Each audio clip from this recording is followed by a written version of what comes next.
Obscure City is a place where you can find many unique dangers. This is where she works, Cassandra Killjoy, paranormal private eye. Now a teenage girl's father has gone missing, and Killjoy believes that the city's enigmatic protector, the swordsman, is the key to finding heaven. So Killjoy must face many deadly dangers in her search for the swordsman.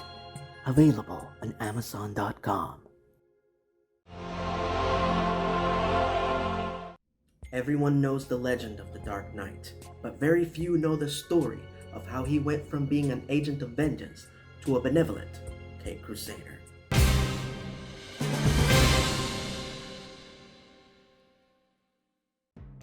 Greetings, fanboys and fangirls. I'm Erod and I'm the Blockbuster Buster. And as I speak, we have a Bruce Timm produced Batman cartoon and a continuation to that 90s X-Men cartoon with the Llewellys and Larry Houston working on it.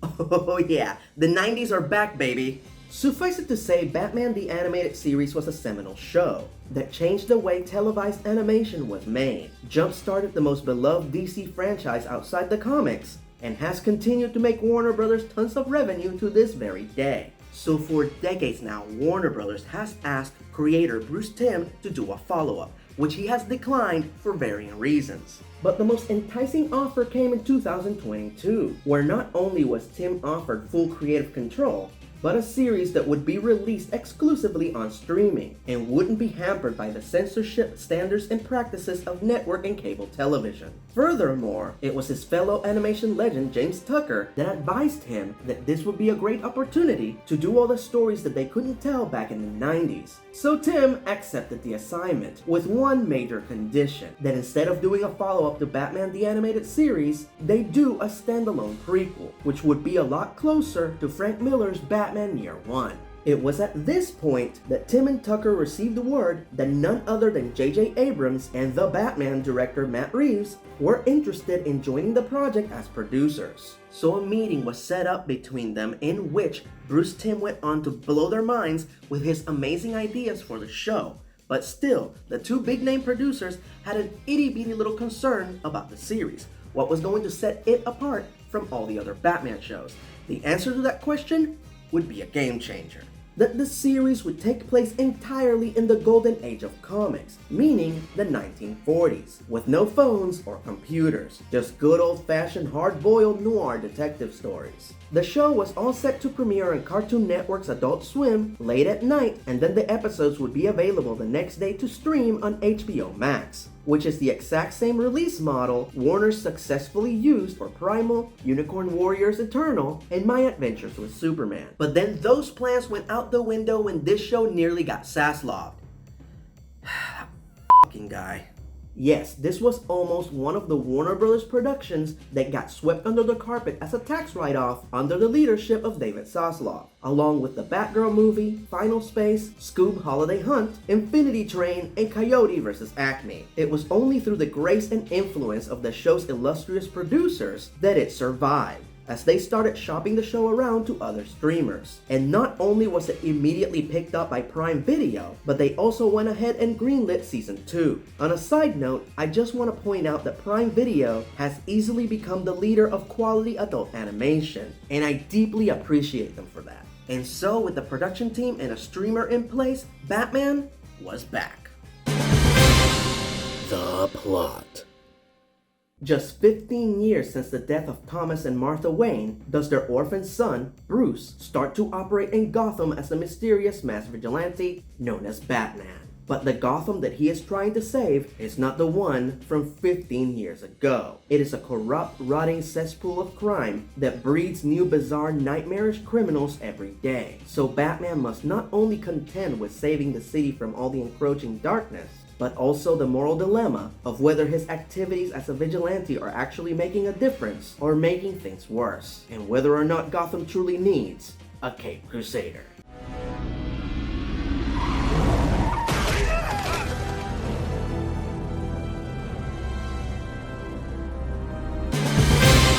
Character design and animation.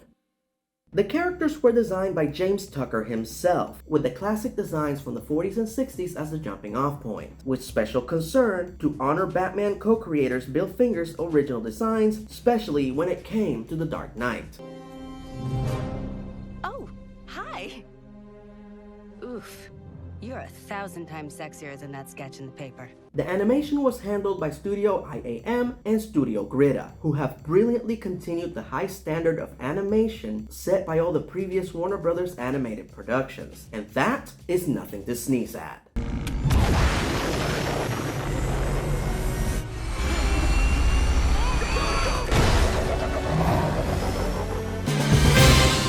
Cast and characters.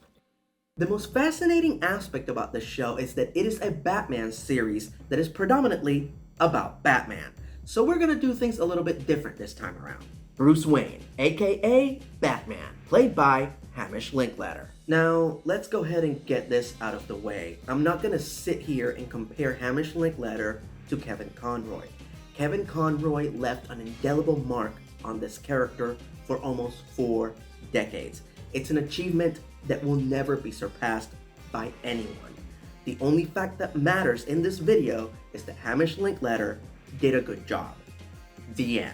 This show presents us with a Bruce Wayne at the very beginning of his career as Batman, when the death of his parents is still at the forefront of his mind, and his mission is more to do with getting revenge than getting justice. Throughout the season, we see him evolve from an angry, single-minded, vengeful vigilante to the even-tempered, cool crime fighter that we know and love. And through his supporting cast, we see the influences that will help him become that great hero. Like Harvey Dent, brilliantly played by Diedrich Bader, the public servant who's willing to bend the rules to get his desired results. Oh, don't go away mad. Look. Heads! You won! Alfred Pennyworth, played by Jason Watkins, who shows Bruce the value of friends and family, and to not let the darkness consume him. Thank you, Pennyworth. Alfred. Thanks, Alfred. Commissioner James Gordon, played by Eric Morgan Stewart, who demonstrates that even in the bleakest of times, there are still good people in the world trying to make a difference. It goes to the laundry room. What's at the bottom? Guess we'll find out. Guess we will. And Barbara Gordon, played by Crystal Joy Brown, who was brilliantly changed from a nerdy librarian to an intrepid defense attorney, and teaches our hero that even criminals can be redeemed, and that it is better to seek justice than vengeance. Go back to the city. I'll handle Quinzel. Wait! That is not fair! Season 1. In this day and age of streaming where nearly every show is serialized, it is so refreshing to find that Batman the Caped Crusader is actually episodic. Even though there is one story arc that runs through the season, for the most part, each episode is self-contained, so I figured, why not look at them individually? Starting with In Treacherous Waters. A new mysterious crime syndicate is muscling in on Boss Thorne's territory by blowing up all of his properties. A crime syndicate that is led by Gotham's newest supercriminal, the Penguin, played by Minnie Driver. So, why did they gender flip the Penguin? According to Bruce Timm, this was because, and I quote, Batman doesn't have any good female villains. This, of course, was met by the usual amount of ire from the internet, but personally, I understand what he's trying to say. While Batman has a lot of cool and challenging female antagonists like Poison Ivy and Catwoman, he doesn't have any female villains that are on the same level as the Joker or Ra's al Ghul. So no, the change doesn't bother me at all. I will admit that when I first heard Minnie Driver's delicate voice come out of the Penguin's imposing plus-size frame, it felt really off. Until I saw her play the scenes where she drops her public persona and she's playing the loud, menacing crime boss. And holy crap, did it become apparent why exactly she was casted in this role. Whatever it takes. Find him. Also, we actually see Batman fail, which is something surprising and refreshing to see from the obsessive-compulsive crime fighter that's almost always perfect. By taking down her operation in one fell swoop. You've just given another piece of the city to Rupert Thorne. And be a villain. a classic murder mystery in which the cast and crew of a major motion picture start going missing or turning up dead, and all clues point towards deceased horror movie actor Basil Karlo, aka Clayface, played by Dan Donahue. This one is a confounding caper full of twists and turns that highlights one of Batman's greatest allies, Detective Renee Montoya, expertly played by Michelle C. Bonilla. What about you? Hard or easy? Kiss of the Catwoman. We see the origins of Gotham's greatest cat burglar and Batman's greatest femme fatale, Catwoman, played by the great Christina Ricci. I will admit that portraying Catwoman as a flighty, bored, spoiled debutante with nothing better to do than commit robberies didn't quite sit well with me. But the fact of the matter is that this is an origin story, and she is yet to become the Catwoman that we know and love. So hopefully we will see the next step in her evolution in a future season. They let her go. Indeed, sir. But apparently she has promised never to do it again. The Night of the Hunters. This is the episode that is most influenced by Batman Year One, seeing the Gotham Police Department form a task force to capture Batman. All the promotional material associated with this episode implies that Firefly, or Firebug, played by Tom Kenny, is the main villain in this episode, but that is just clever misdirection. The actual antagonists are the corrupt cops of Gotham PD, namely Bullock, played by John DiMaggio, and Flash, played by Gary Anthony Williams. And I just have to say that in a show where Batman fights all manner of freaks and monsters in almost every episode, it is absolutely unnerving to find out that the biggest heels are still a couple of dirty cops. Just make sure my guys have whatever they need, and stay out of their way. Understand me? Yes. Let me take a wild guess. Was that about us? The stress of her regard. So Bruce Timm, co-creator of Harley Quinn, opted to dramatically change the character in this episode. And to be perfectly honest, I didn't like it. Look, at the end of the day, Harley is Bruce Timm and Paul Dini's character, and they have all the right to change her however they want. And hey, I get it, he flipped her alter egos. Unlike her original version, he made her silly as a psychiatrist and serious as a villain. But what makes Harley great is that she is pure rock and roll, unpredictable, unrelenting, and chaotic. Here, they turned her into a generic deadpan serial killer. And while I agree that it was brilliant for her to use her psychology to brainwash her victims, I still think they could have achieved that without sacrificing her personality. And lastly, I've actually heard folks claim that they finally made Harley scary. Well, to those folks I say, you obviously haven't seen any of the animated shorts that preceded Justice League Gods and Monsters. If you haven't seen that version of Harley, you haven't seen anything yet. But alas, I really like that they made Harley her own character as opposed to an accessory to the Joker. And Jamie Chung did an amazing job, and I hope to see her return to the series. I just really hope that they embrace classic Harley next time around. I don't want to kill you, but I need to give myself a head start so your hero complex doesn't bite me in the hiney. Night Ride. One of my main concerns going into this series is that it was going to be yet another Batman adaptation that was going to be realistic and grounded, and it was going to ignore all of the fantastic and sci-fi elements from the comics.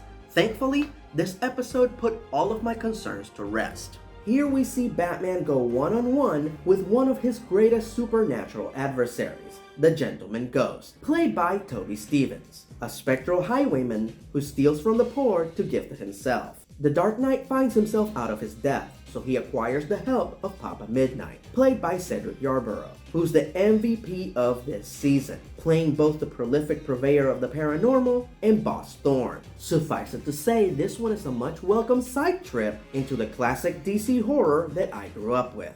Just so you know, I'm tearing down this house first thing. Please do! Moving Target.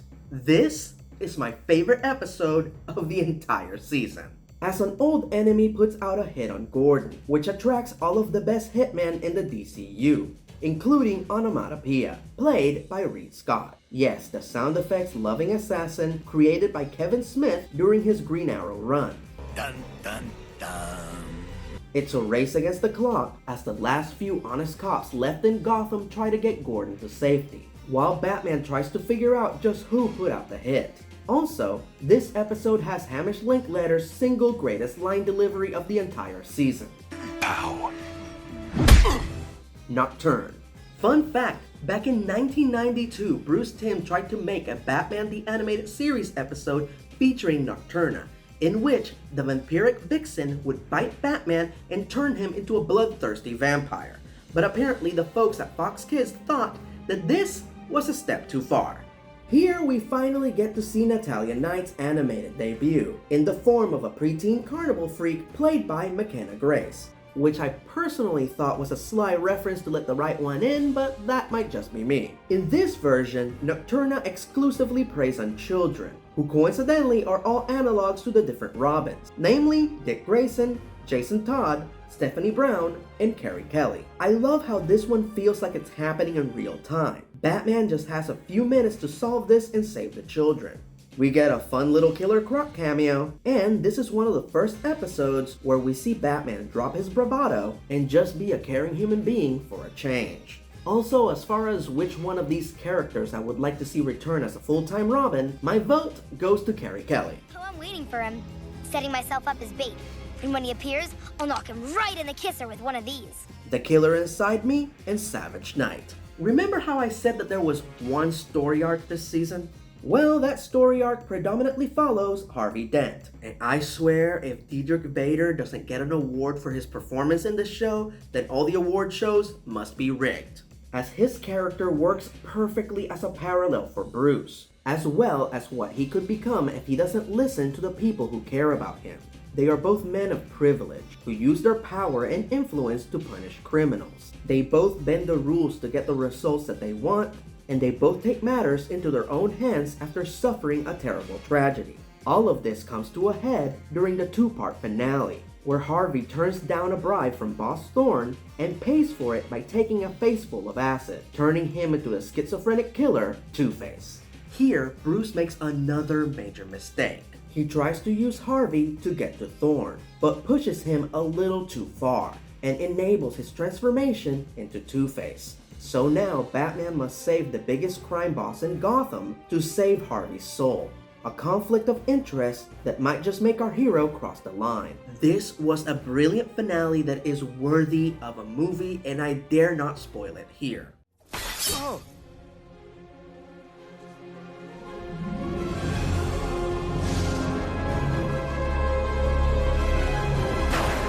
And let's not forget about the amazing epilogue, as we find out that in Season 2, we're getting the Joker. Perfect. Final verdict. This show makes me feel like in the early 2000s, Batman went on a long-ass vacation and he now just got back. Bruce Timm just gets it. Batman works best as a dark investigator, solving the bizarre twisted mysteries the police can't handle, in a stylized neo-noir setting. Not to discount other versions of Batman, but when the character is true to his roots, it's just a better fit. Like this is what he was always meant to be. And personally, I can't wait to see where this Golden Age origin story goes next. 10 points on that badassitude meter. Sharpen your batarangs, make reservations at the Iceberg Lounge, and give it a watch. Until next time, I'm Erod, and I'm the Blockbuster Buster.